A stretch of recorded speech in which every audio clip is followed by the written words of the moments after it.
Shalom, puji Tuhan. Selamat sore, kita bersyukur hingga pada saat ini kita diberikan kesehatan oleh Tuhan.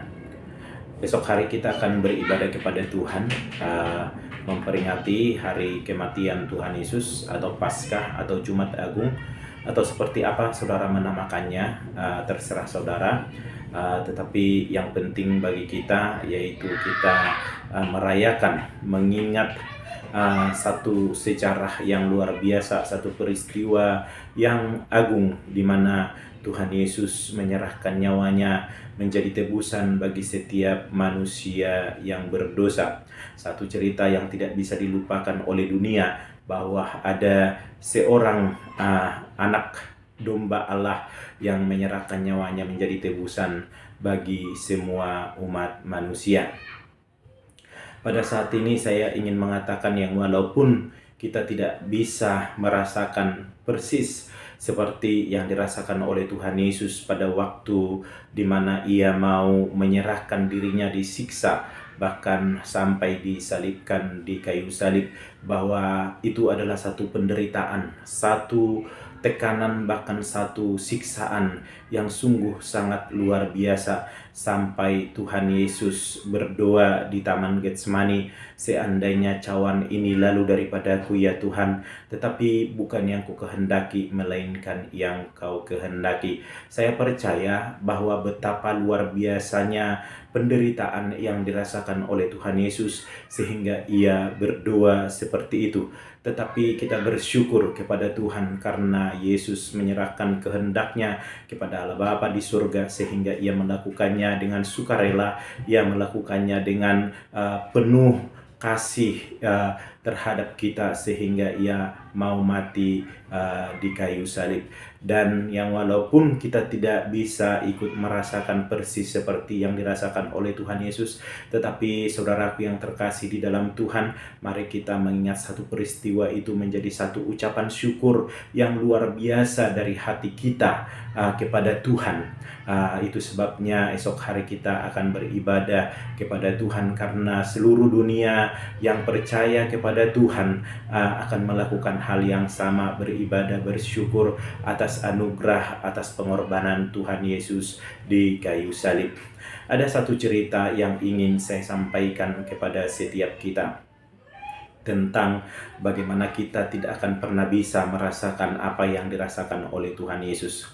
Ada seorang nenek di kampung kami, waktu saya masih kecil, lalu dia bercerita karena ia adalah seorang yang mampu. Dia pergi ke Jakarta berjumpa dengan anak-anaknya. Lalu ketika ia pulang, dia bercerita bahwa di Jakarta sana lampu rumah anaknya selalu menyala terus 24 jam dalam satu hari. Dan saya waktu itu berpikiran bahwa anaknya adalah seorang yang kaya raya karena ia menyalakan lampunya terus, lalu ia mampu membayar tagihan listrik yang mungkin begitu mahal pada waktu itu menurut pemikiran saya. Lalu setelah saya berpikir begitu, setelah saya menjadi dewasa, saya merantau ke Jakarta. Lalu saya di Jakarta tinggal di sebuah rumah kecil, yaitu rumah kontrakan di Jakarta. Dan waktu itu lalu saya teringat waktu bagaimana nenek ini menceritakan pengalaman anaknya menyalakan lampu terus 24 jam dalam sehari.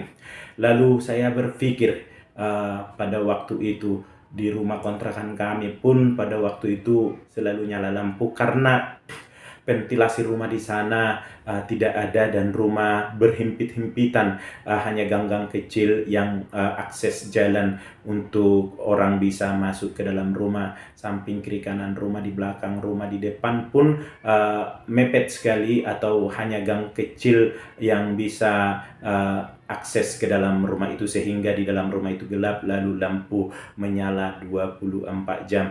Lalu saya setelah saya rasakan bagaimana cerita daripada nenek ini, oh ternyata bukan oleh karena ia kaya, bukan karena ia mampu, tetapi situasilah yang memungkinkan, yang membuat lampu nyala 24 jam. Lalu saya berpikir, saudaraku yang terkasih di dalam Tuhan, waktu saya belum bisa merasakan apa yang diceritakan oleh nenek ini, saya tidak tahu bagaimana cerita itu bisa terjadi. Lalu saya berpikir cerita itu dengan pikiran saya, lalu saya mengartikan cerita nenek ini dengan pemikiran saya, dengan kemampuan saya, karena belum saya mengalami dan belum saya tahu.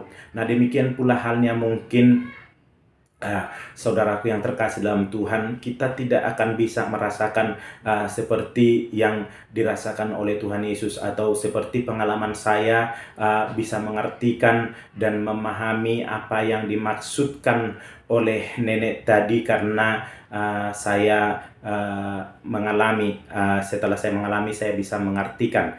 Tetapi saya ingin katakan kepada setiap kita, untuk kita bisa mengartikan, merasakan apa yang dirasakan oleh Tuhan Yesus, yang walaupun bagian kecil daripada yang dirasakan oleh Tuhan Yesus, mari kita datang beribadah esok hari. Beribadahlah kepada Tuhan, memuji Tuhan, mempermuliakan nama Tuhan.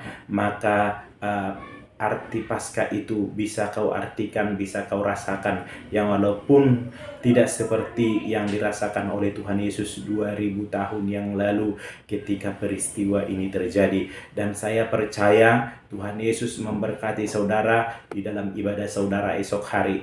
Kiranya damai sejahtera Allah bersama-sama kita. Tuhan Yesus memberkati. Amin.